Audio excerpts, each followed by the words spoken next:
There is a quiet moment most of us recognize, though we rarely pause to examine it. The world has slowed. Lights dim. Conversation fade. The body, in its ancient wisdom, begins preparing for restoration. And yet, in that delicate biological transition, a very modern behavior often appears: the late-night meal. A small indulgence, perhaps. A boule, a plat, a snack. It feels harmless, even comforting. But beneath that simple act, an intricate physiological dialogue begins, one that reveals much about how deeply time, metabolism, and behavior are intertwined. To understand late-night eating, we must first understand that the human body is not simply a machine that processes calories in isolation.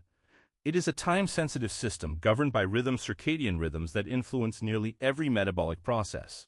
These rhythms are not abstract ideas. They are embedded in our cells, regulated by molecular clocks that anticipate the cycle of light and darkness. When daylight fades, the body does not merely get tired.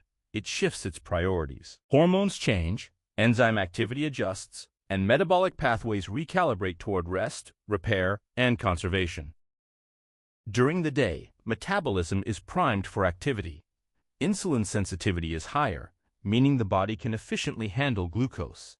Muscles are more responsive, the digestive system is active, and energy expenditure aligns with food intake. Eating during this phase is, biologically speaking, expected. The body is prepared. But as night approaches, a subtle shift occurs. Insulin sensitivity declines.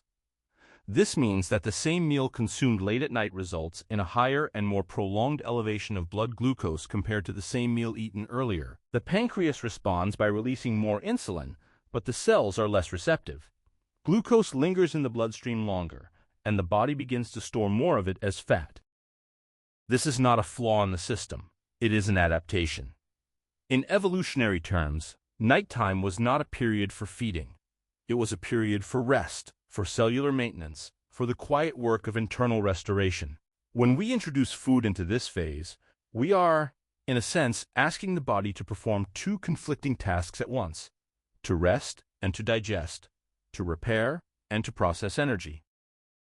Consider what happens inside the liver during late-night eating. The liver plays a central role in regulating blood sugar and lipid metabolism. At night, it is programmed to reduce glucose production and engage in detoxification processes. But when food arrives, especially carbohydrate-rich or high-fat meals, the liver must shift gears. It begins processing incoming nutrients, converting excess glucose into glycogen or fat, synthesizing lipids, and managing an influx of metabolic substrates at a time when it would otherwise be winding down. This metabolic misalignment has consequences. Over time, repeated late-night eating can contribute to increased fat storage, particularly visceral fat, the kind that accumulates around internal organs and is strongly associated with metabolic disorders. The body is not simply storing extra calories. It is doing so in a context that favors inefficiency and imbalance. There is also the matter of hormonal interplay. Hormones are the language of the body, and their timing is as important as their quantity. At night, melatonin rises, signaling the onset of sleep. Melatonin does more than regulate sleep. It also interacts with insulin secretion. Studies have shown that elevated melatonin levels can impair insulin release, further reducing the body's ability to manage glucose effectively. When we eat late at night, we are introducing nutrients into a hormonal environment that is not optimized for their processing. Meanwhile, cortisol, the hormone often associated with stress, follows its own rhythm. It typically declines in the evening, preparing the body for rest. However, irregular eating patterns, including late-night meals, can disrupt this rhythm.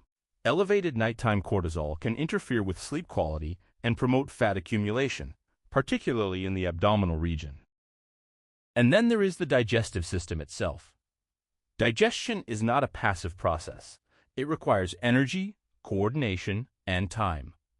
The gastrointestinal tract exhibits its own circadian rhythm, with motility and enzyme secretion decreasing at night. When we eat late, digestion becomes slower and less efficient. This can lead to discomfort, acid reflux, and a sense of heaviness that lingers into sleep. Sleep, in this context, becomes another casualty.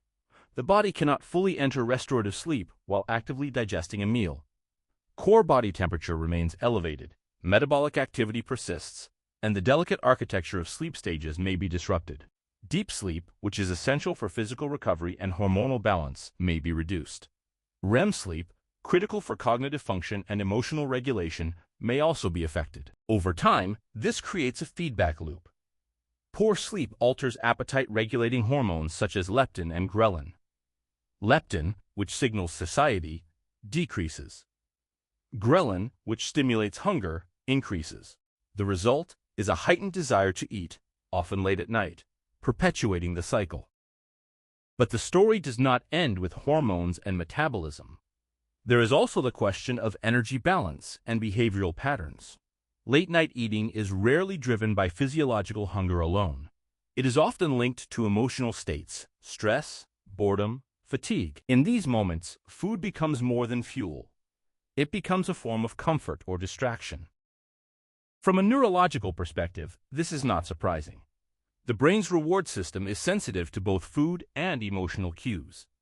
High-calorie foods, particularly those rich in sugar and fat, activate dopamine pathways, providing a temporary sense of pleasure. At night, when cognitive control may be reduced and emotional vulnerability increased, these signals can become more compelling.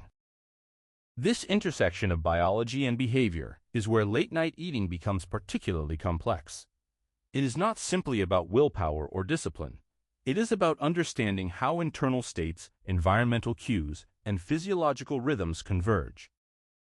There is also an emerging field of research known as nutrition, which explores how the timing of food intake influences health. This field suggests that not all calories are equal in their metabolic impact. When we eat may be as important as what we eat. Studies have shown that individuals who consume a larger proportion of their daily calories earlier in the day tend to have better metabolic outcomes compared to those who eat more at night. This does not mean that a single late-night meal will cause harm.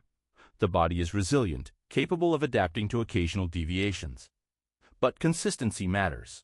Repeated misalignment between eating patterns and circadian rhythms can gradually shift the body toward a state of metabolic dysregulation. Insulin resistance, weight gain, and increased risk of conditions such as type 2 diabetes and cardiovascular disease are not the result of one isolated behavior. They are the cumulative outcome of patterns that include not only what we eat, but when we eat. There is a subtle but important distinction here. Late-night eating is not inherently bad in a moral sense. It is simply misaligned with the body's natural design. When we recognize this, the conversation shifts from judgment to understanding. We begin to see late-night eating not as a failure, but as a signal that something in our daily rhythm may need attention. Perhaps meals are too irregular during the day, leading to hunger at night. Perhaps stress accumulates, seeking release in the quiet hours. Perhaps sleep schedules are inconsistent, blurring the boundaries between day and night. Each of these factors contributes to the behavior, and each offers an opportunity for adjustment. From a practical standpoint, aligning food intake with the body's circadian rhythm does not require perfection. It requires awareness. Eating earlier in the evening, allowing sufficient time for digestion before sleep, can support metabolic efficiency. Prioritizing balanced meals during the day can reduce the likelihood of late-night hunger. Creating a consistent sleep schedule can reinforce the body's natural rhythms. Yet beyond these practical considerations, there is a deeper reflection to be made.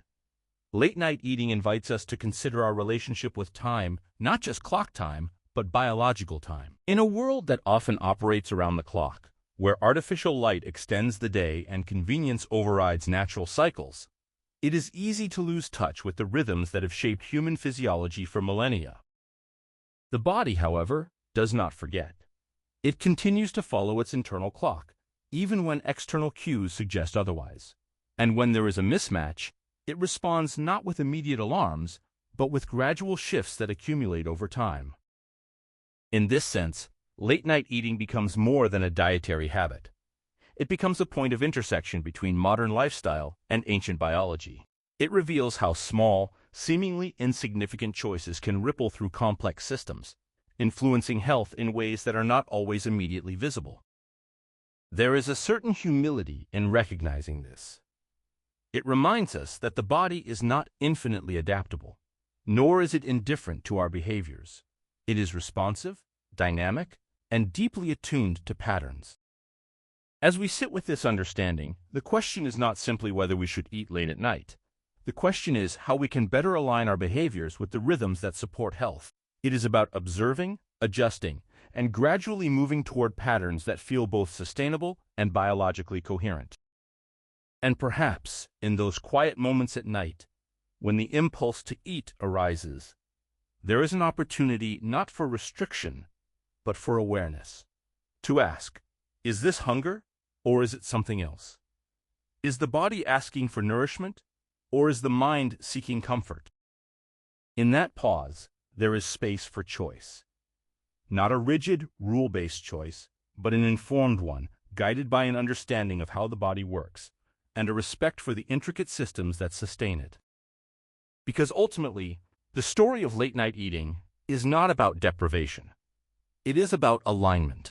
It is about recognizing that the body operates within a framework of time, and that when we move in harmony with that framework, processes become more efficient, signals become clearer, and health becomes less of a struggle and more of a natural consequence.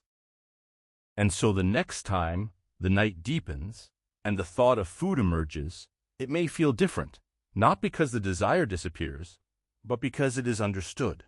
And in understanding, there is a quiet shift from automatic behavior to conscious engagement with the rhythms of life.